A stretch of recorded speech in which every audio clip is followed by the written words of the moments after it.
Bem, para responder à pergunta o que é a BMC para mim, eu deveria fazer aqui uma distinção.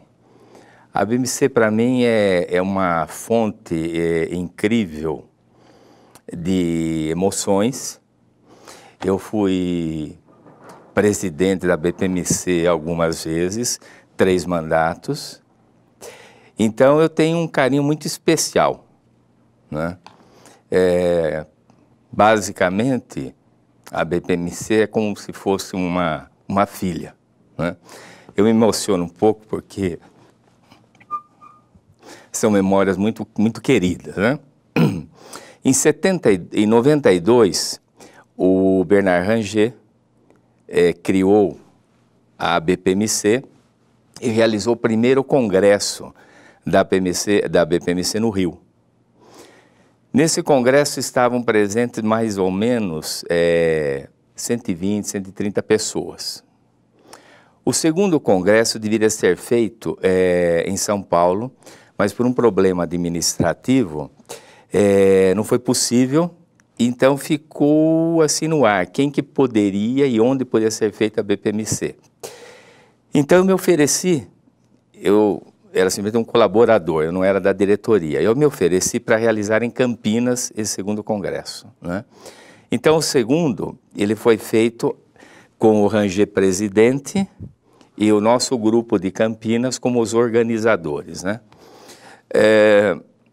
Esse congresso foi muito importante porque as sementes lançadas no ano anterior e todo o manejo que o Bernard Ranger fez de relacionar as pessoas da área, etc., teve um fruto extraordinário. Tanto que nós esperávamos, bom, 120 participantes no Rio, vamos chutar 150 em Campinas, não é? E nos organizamos para fazer esse congresso num ambiente para 150 pessoas. E o gerente do hotel disse, olha, se precisar, a gente arruma umas cadeiras, aí até 200 vocês podem topar, né? Bom, vamos lá, né? E inexperientes, nós nunca pensamos na época, não pensamos em colocar um limite máximo de participantes. 3 dias antes já tínhamos 250 inscritos, né? Só que, como não havia limites e nem prazos, as inscrições continuaram vindo, não é? De tal maneira que, no dia do congresso, ele começava às 9, às 8 horas chegaram 2 ônibus, um de Londrina e outro de Curitiba, lotado de pessoas. Viemos para o congresso, né? Bom, foram, na verdade, mais de 500 inscritos, né? Puxa, que alegria, né? 500 inscritos, maravilha. Onde botar 500 inscritos se o ambiente lá programado para isso cabia 150 até 200. Bom, aí o gerente falou assim, bom, nós estamos construindo lá no terreno do lado um anfiteatro que não está pronto, mas está coberto. O chão está no contrapiso, não tem paredes laterais, tal. Vamos para lá, não é? Então, vocês imaginam a correria que foi para alugar cadeiras, trazer equipamento de som, tudo na improvisação entre 8 e 9, né? Pois bem, então foi uma cena assim impressionantemente gratificante.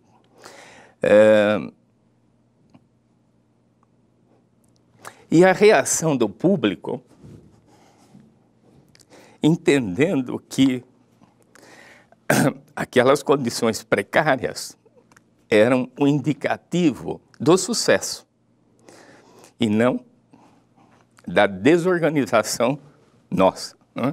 Bom, aí, por aí você já tem uma ideia da intensidade emocional. E eu poderia continuar falando outros exemplos disso que no correr da entrevista pode ser que apareça, né? Então, do ponto de vista pessoal é isto. Agora, do ponto de vista do movimento, da análise do comportamento, foi uma coisa extraordinária. Nós, da análise do comportamento, na verdade, os que trouxeram a análise do comportamento para o Brasil, Carolina Bore, João Cláudio Todorov, Maria Amélia Matos, a elite que trouxe a análise do comportamento para o Brasil, formou discípulos com um viés justificável para a época.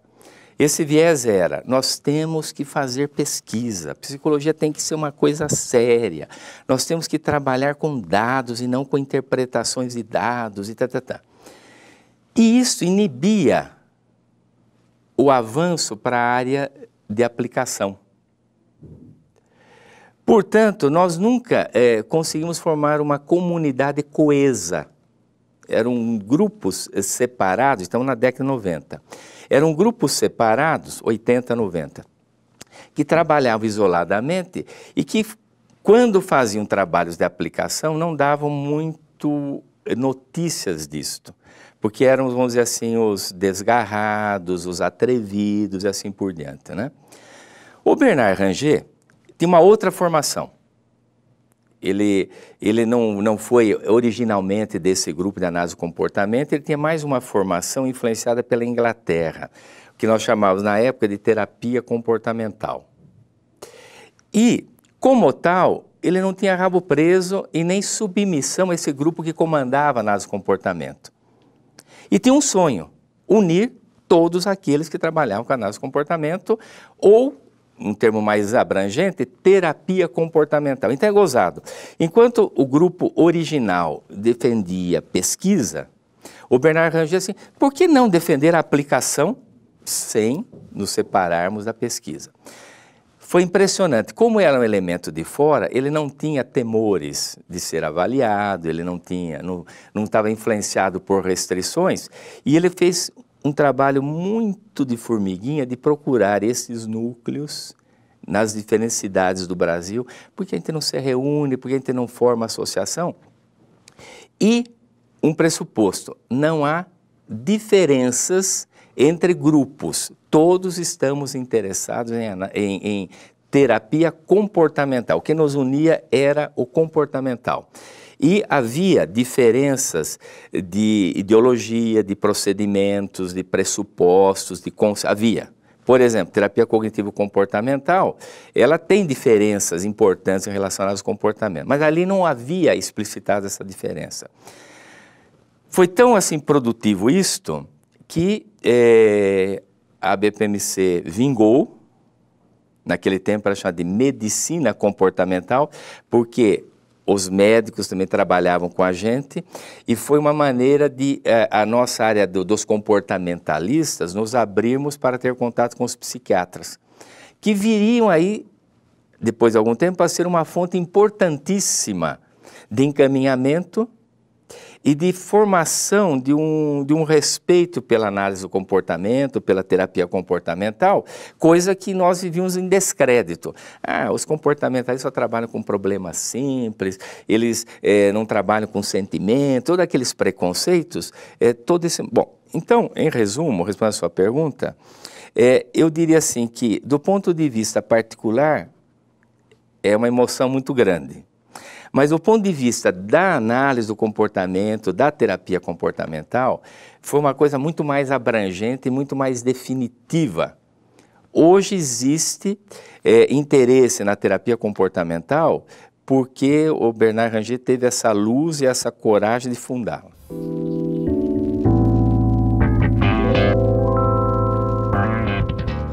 Bom, em relação ao meu papel nas ABPMCs, eu diria o seguinte, tendo me envolvido com esse segundo congresso, foi meio que natural que me solicitassem a aceitação de ser presidente do biênio seguinte. E foi isso que eu fiz, e já tínhamos um modelo de organização, que foi testado no tal segundo, foi o primeiro meu, e aí nós já começamos a sonhar um pouco mais alto, né? Já tínhamos uma confiança, público vai ter. Então nós já fomos para um outro hotel, mesmo em Campinas, já com dimensões maiores, com mais recursos, e nós já falamos, bom, 500 virão, né? E começamos a pensar assim, bom, com 500 eu acho que nós poderíamos pensar que vai entrar algum dinheiro das inscrições para a gente trazer gente de fora. E aí nós começamos a pensar quem que nós poderíamos trazer. Foi daí que imaginamos e executamos a tarefa de convidar o professor Fred Keller.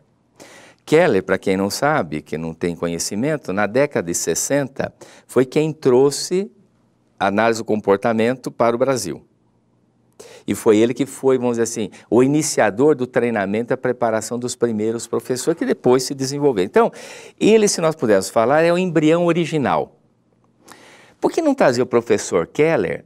Eu acho que seria, assim, um impacto para a comunidade recebê-lo, e seria também, assim, um presente para ele verificar, vamos dizer, 60, 70, 30 anos depois, o que já estava acontecendo em torno da terapia comportamental, né?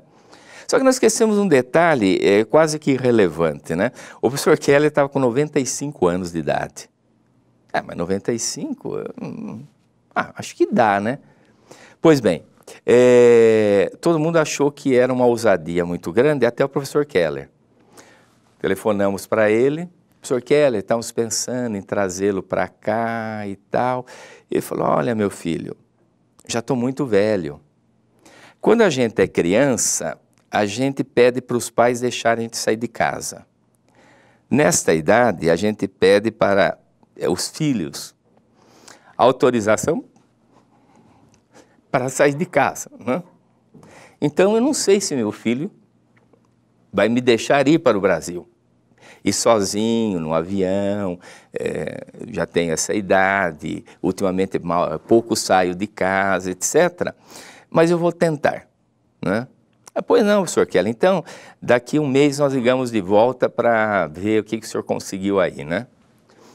Um mês depois ele liga, olha, o filho não concordou. Porém, minha esposa, dona Francis, ela era já uma pessoa de idade, mas havia uma diferença, talvez de 10, 15 anos entre um e outro. A Francis disse que me leva, está acertado, né?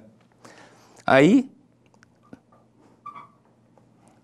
falei, olha, professor Keller, estou supondo que a sua rotina é uma rotina já mais distante da vida acadêmica.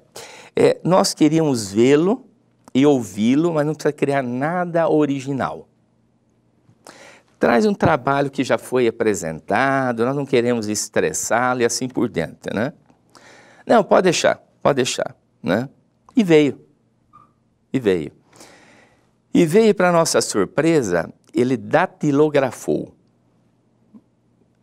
A computação não estava com o desenvolvimento que tem hoje, e ele nem imaginar digitar. Então ele datilografou, eu tenho original, né, do texto, ele datilografou o texto,